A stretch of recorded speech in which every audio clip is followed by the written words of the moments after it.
बहुत पुरानी कहानी है। एक गांव में एक मुखिया रहता था जो अपने अतिथियों से बड़े आदर से प्रेम से पेश आता था। वह मुखिया हमेशा इंतज़ार करता था कि उसके घर कोई आए और वह उसकी देखभाल बहुत अच्छी तरह करे। और रोज़ सुबह मुखिया यही सोचता था कि आज अतिथियों का दिखलाया जाए, क्या पिलाया जाए ताकि अतिथि खुशी से झूम उठे। अतिथि बड़ी खुशी से झूम उठे। अतिथि बड़ी खुशी से वहाँ से विदा लेते और जाने से पहले मुखिया को हमेशा कहते कि उन्हें इतने अच्छे से किसी ने नहीं रखा। लेकिन मुखिया के मन में यही बात खटकती थी कि अतिथि खुशी से झूम नहीं रहे हैं।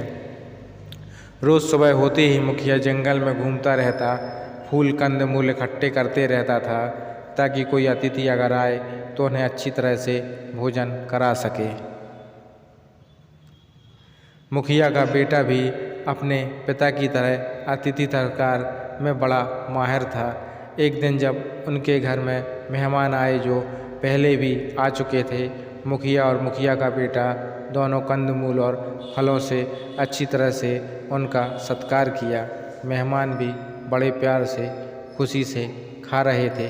खाते खाते मेहमान ने कहा, इस जंगल में सिर्फ यही फल मिलता है। हमारे उधर के जंगल में बहुत तरह के फल होते हैं, पर मुझे तो ये फल बहुत ही अच्छा लगता है। मुखिया का बेटा अपने पिता की ओर देख रहा था। मुखिया ने कहा, हम जंगल में घूमते रहते हैं ताकि हमें कुछ और किस्म का फल मिल जाए, लेकिन इस जंगल में सिर्फ ये ही पाई जाती हैं। अतिथि ने कहा, मुझे तो सबसे बेहतर आपका अतिथि सत्कार लगता है। इतने आदर से तो हमें कोई भी नहीं खिलाता।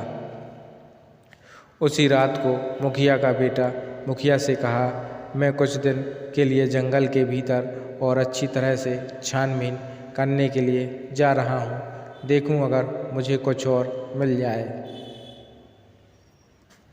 मुखिया को बड़ा अच्छा लगा ये बात। उसने बेटे से कहा, हाँ बेटा तू जा। कई दिन तक मुखिया का बेटा जंगल में घूमता रहा, पर उसे कोई नई चीज़ दिखाई नहीं दी। घूमते घूमते वह बहुत ही थक गया था। एक पेड़ के नीचे बैठकर वह आराम करने लगा। अचानक उसके सर पर एक चिड़िया आकर बैठी और फिर फुदकती हुई चली गई। अरे ये चिड़िया तो बड़ी मस्ती से झूम रही है। उसने चारों ओर देखा, यहाँ की सारी चिड़ियाँ तो बड़ी खुश नज़र आ रही हैं। क्या बात है? वह गौर से देखता रहा चिड़िया की ओर। उस पेड़ के नीचे एक गड्ढा था जिसमें पानी था। चिड़िया उड़ती हुई उस गड्ढे के पास गई। उन्होंने पानी पिया और झूमते हुए चहकने लगी। और जिस चिड़िया ने अभी तक पानी नहीं पिया था, वह उतने उत्साह से झूम नहीं रही थी। इसका मतलब है कि उस पानी में कुछ है। मुखिया का बेटा गड्ढे के पास बैठ गया और उसने गड्ढे का पानी पी लिया। अरे ये पानी तो बड़ा अजीब है, पीने से झूमने को मना करता है। क्या है इस पानी में? अच्छा यह तो महुए का पेड़ है। इसके फल झड़ झड़ के उस पानी में गिर रहे थे, तो इसका मतलब है कि महुए के फल में वह झूमने वाली चीज़ है। मुखिया का बेटा मन ही मन झूम उठा। ये ही तो वह कितने दिनों से तलाश कर रहा था। इतने दिनों के बाद उसे वह चीज़ मिल गई। उसने महुए का फल इकट्ठा करना शुरू कर दिया। ढेर सारे फलों को लेकर वह घर की ओर चल दिया। उधर मुखिया बहुत ही चिंतित हो उठा था। कहाँ गया उसका बेटा? उस दिन 3 अतिथि आए हुए थे। अतिथियों को मुखिया की पत्नी प्यार से खिला रही थी, पर साथ ही साथ उदास भी थी। अपने पति की ओर बार बार देख रही थी। अचानक मुखिया के चेहरे पर रौनक आ गई।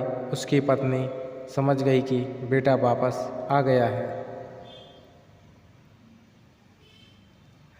अतिथि अब जाने ही वाले थे, पर मुखिया के बेटे ने उनसे अनुरोध किया कि वह थोड़ी देर के लिए रुक जाएं।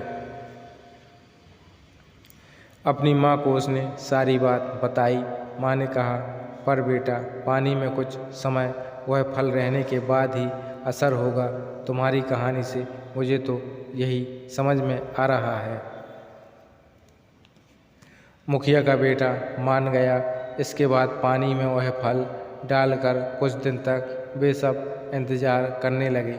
अगली बार जब अतिथि आए उन्हें वह पानी दिया गया पीने के लिए। उसी दिन मुखिया की पत्नी और मुखिया का बेटा तीनों खुशी से झूम उठे, क्योंकि पहली बार अतिथि जाते वक्त झूमते हुए चले जा रहे थे।